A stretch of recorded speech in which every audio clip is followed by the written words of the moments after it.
Is it just me, or do movies, video games, and entertainment in general are not hitting the same way they used to? Sure, we all grow up, but it's not just nostalgia. Something else hijacked the fun, and I think I found the culprit. Politics. Yeah, politics. Seriously, it's like every studio out there is terrified of these Twitter mobs coming after them. So instead, they spoon-feed us safe, watered-down stories, tick boxes for representation, or make some bold statements that nobody asked for. I miss raw storytelling, flawed heroes, and messy endings. The real gritty human stuff that actually made you feel something, instead of this shallow virtue signaling parade. So what actually happened? What changed? And how did we get here? Let's talk about it. Back in the early 2000s, entertainment as a whole was much bolder than now. People were more relaxed and not that serious about politics. And for the most part, entertainment was detached from social issues and politics. I'm here for the PlayStation 2. The best entertainment system to hit the world. It's gonna be great. No, this is my nephew. My son's on his way. Yeah, actually, it's his birthday present. It's one of those things you've been waiting for forever. It finally comes. Unlike in these current times, they didn't need to try and appease to everyone's preference, nor take in mind social media's potential response or backlash. And that's the key word for you: social media. In my mind, social media is the single biggest entity that caused this shift in culture and led to politics being ingrained in entertainment. Now, don't get me wrong, social media is amazing. At first, it helped bridge this gap between developers and consumers. It allowed us to connect with our friends and family with a click of a button. Now, millions of students use the Facebook.com to list not only their pictures and hobbies, but as a virtual community. Connecting with other students who share their classes, their political affiliations, or a mutual attraction. It made it possible to interact and share feedback. However, as social media continued to rise in popularity, with it came a megaphone for everyone's opinions. Every new casting or story decision became a potential flashpoint online. The arguments kept getting louder and dumber with each passing year. In short, the internet gave everyone a seat at the table, and many used it to flip the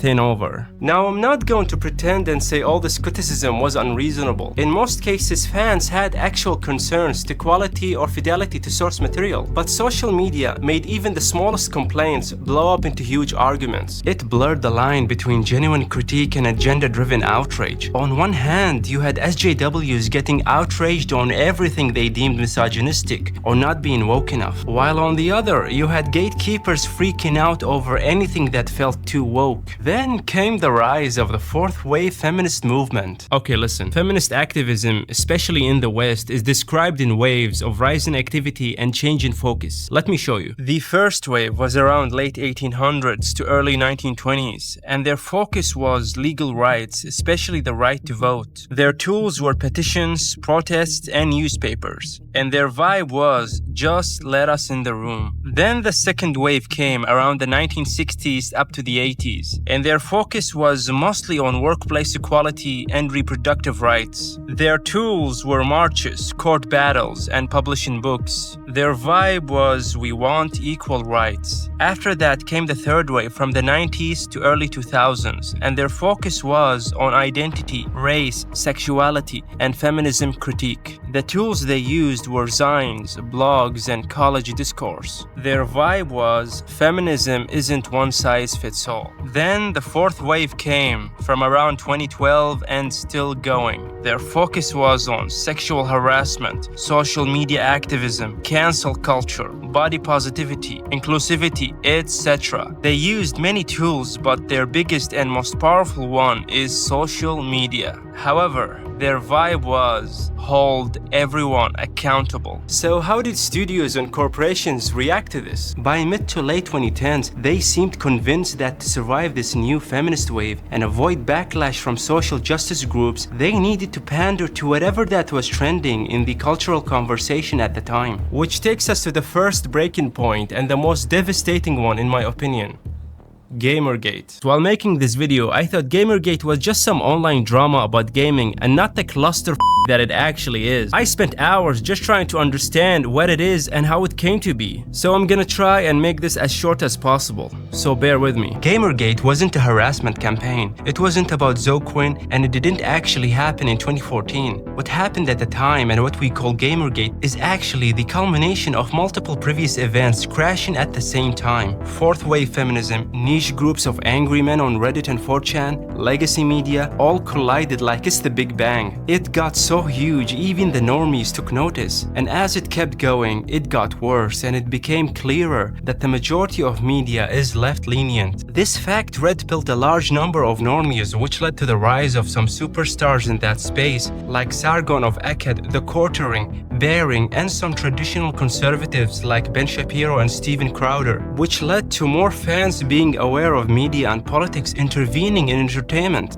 Moving on, Hollywood jumped on the bandwagon, with studios and corporations pushing for more diversity and inclusion, with titles like the Ghostbusters reboot in 2016, which unlike the original, it consisted of an all-female team. And while there's nothing inherently wrong with that, the way they launched it basically begged for controversy. The first trailer's comment section was a war zone. Sony spent more time deleting comments than writing the script of this film. I remember watching this movie on a plane and people still walked out. The movie ended up being okay at best, but any hope of just enjoying a goofy comedy got steamrolled by politics. Again, like I said, I can be fair. I can understand this movie got wrapped up into the thing, but to say Trump and the anti-Hillary movement, to kind of like point and direct the blame at someone else, it's very, very cheap. It seems like he's trying to cop out and get out of trouble for kind of ruining this franchise. On top of that, we got a bang of a controversy at the end of that year. Caitlyn Jenner, previously Bruce, got awarded the Woman of the Year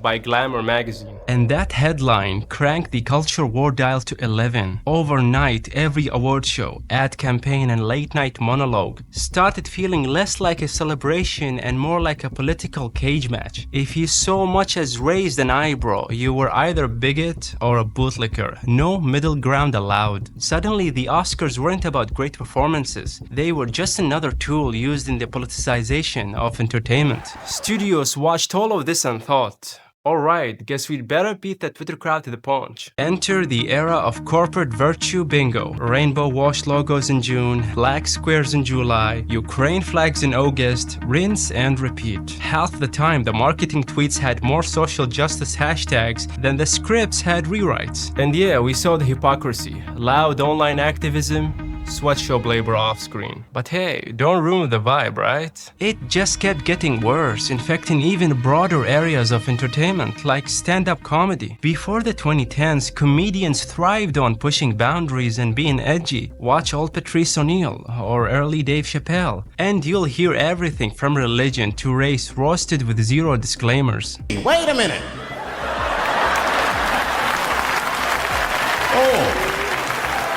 Oh, I'm sorry, Mr. Chappelle, right this way. Why didn't you spread your cheeks in the beginning? Come the era of social media and smartphones, clips started leaving the club and landing on Twitter with zero context. The audience ballooned from 200 drunks to 2 million co-tweeting warriors overnight. Jerry Seinfeld and Chris Rock both bailed on college gigs, calling campuses too PC, because every risky punchline turned into a disciplinary hearing. Kevin Hart gets announced as the host for the Oscars in 2018. A few days later, people dug old homophobic tweets of him. He steps down, issues multiple apologies, and becomes a case study in tweet archaeology. Dave Chappelle releases a new special on Netflix that included some trans jokes. The internet goes ham. Netflix employees get triggered and stage a walkout. A club in Minneapolis cancels a sold-out show hours before curtain. We get a massive press storm, but the special tops Netflix charts regardless, mostly due to the effect of Dave Chappelle. Said, careful Dave, they after you. I said, what? One they or many theys? It becomes a pattern. A joke goes viral, activists mobilize, venue or brand panics, comedian either doubles down or retreats. Politics got into it all. Sports, award shows, talk shows, advertising and brand campaigns, and the list goes on and on. Anyways, going back to the gaming industry, it kept on the same trajectory it inherited from Gamergate. As a lot of game publishers indeed started playing it safe to avoid Twitter outrage. Just like Hollywood, edgy humor was toned down, character designs were adjusted, and some studios hired consultants to comp their content for anything potentially offensive. A great case study is Ubisoft. This is the company behind legendary games like Assassin's Creed, Far Cry, and more. However, they became masters at sending mixed signals. On one hand, we got Ubisoft execs insisting that their games aren't political, while on the other, Ubisoft was increasingly inserting modern identity politics into their titles. Their latest release, Assassin's Creed Shadows, is a perfect example of that. And wow, Ubisoft really did it this time. They somehow took one of the most hyped up settings in the franchise,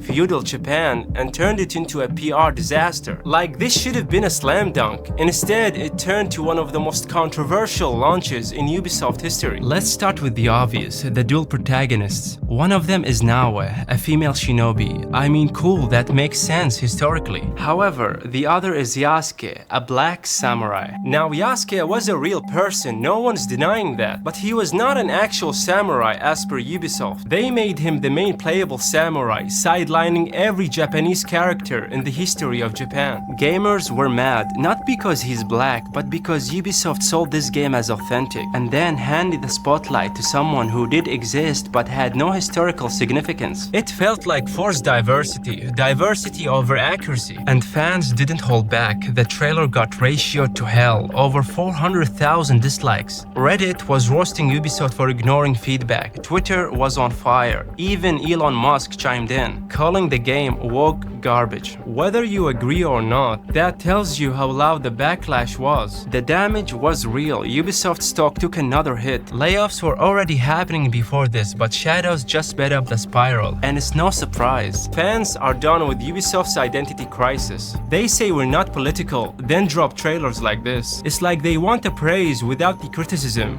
and it backfires every time. Another recent example is BioWare's Dragon Age Veilguard. So picture this. You've got a franchise that used to be one of the most beloved in RPG history. Dragon Age Origins, a classic. Inquisition had its flaws but still had heart. Now fast forward to Veilguard, and what do we get? A Marvel-style trailer with TikTok tier jokes. A cast of characters that feel like DEI checkboxes instead of believable people. And a complete shift in tone from gritty dark fantasy to whatever this animated Saturday morning cartoon energy is. And fans noticed within hours of the reveal trailer dropping, the like to dislike ratio was brutal. Hardcore players called it a betrayal. Even old school BioWare devs were hinting on Twitter that this wasn't what the franchise was supposed to be. And it's not even about diversity per se, it's about the forced performative nonsense that replaces meaningful storytelling. People didn't fall in love with Dragon Age because it was politically correct. They fell in love with it because it had morally great choices, deep lore, and real character arcs. Now, it's all flash, all colors, all buzzwords. And this isn't just a fluke, it's a pattern. Games are being made to avoid controversy, not to create impact. Studios aren't asking what makes this game fun anymore. They're asking how can we not get cancelled on Twitter. Which is insane because Twitter doesn't even represent actual gamers. So you start to see the bigger picture. It's not just one game or two. It's a cultural shift in how games are marketed, written, and greenlit. And the stupid thing is this cultural shift is not representing reality. It's pandering to a small minority of people, but expects blockbuster success.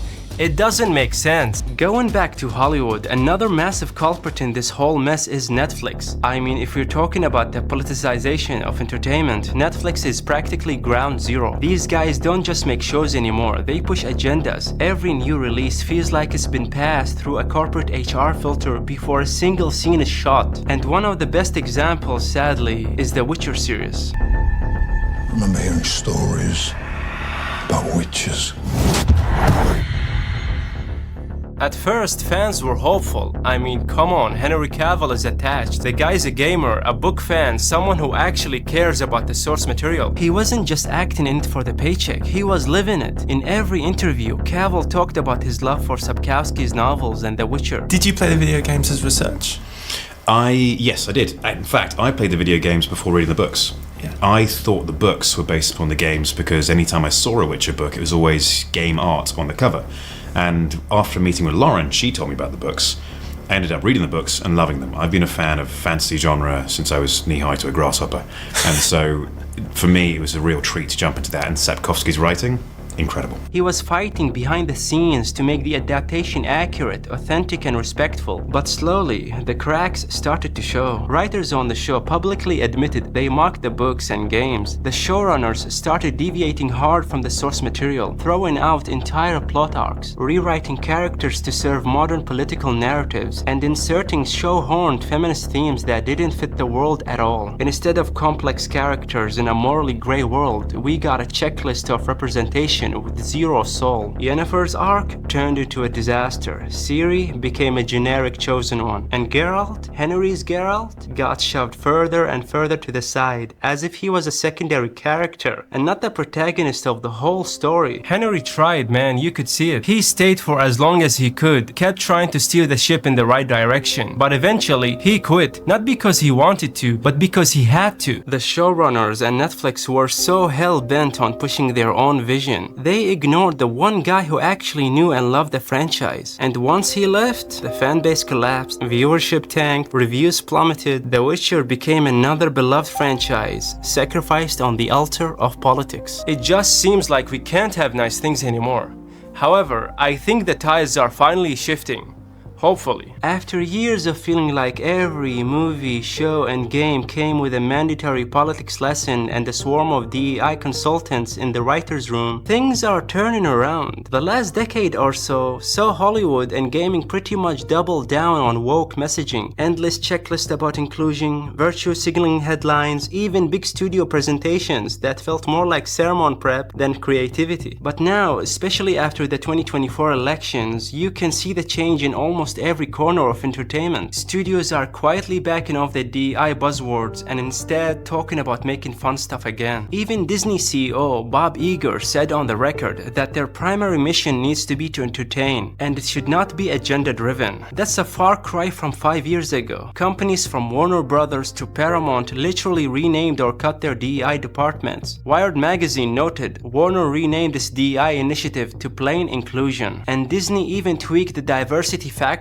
on executive bonuses. Disney's own investor report quietly dropped big chunks of its Reimagine Tomorrow DEI program by late 2024. In plain English, Disney trimmed the fancy DEI bullet points. Netflix head of inclusion, Verna Myers, left last year too, a move that insiders say wasn't a coincidence given the shift in political winds. Seriously, the signals are everywhere. All this makes sense when you see what the audiences are voting for. Big budget virtue signaling fare has been flopping lately, while pure escapism is king. In fact, one analysis points out that the big blockbusters that tore up the box office in recent years, Top Gun Maverick, Spider-Man No Way Home, even Barbie, succeeded because they were entertaining first, message-driven second. The same trend is obvious in gaming. Claire Obscure Expedition 33, a turn-based RPG from a small ex-Ubisoft developer team of around 30, blew up at launch as gamers clamored for a story-focused adventure. Everyone in the industry is talking about it. Even President Macron gave it a shout out, and it sold over 1 million copies in just 3 days. That's a staggering figure for a mid-budget game made by a couple dozen people. Indie games like this one are straight up embarrassing the big AAA publishers, showing that creativity and passion can outdo corporate checklists. All of these signs are real. Writers' rooms are no longer fielding emails from mandatory DEI consultants every hour. Scripts aren't jammed with social justice bullet points by default. Studios are quietly telling creators, remember why we make movies and games?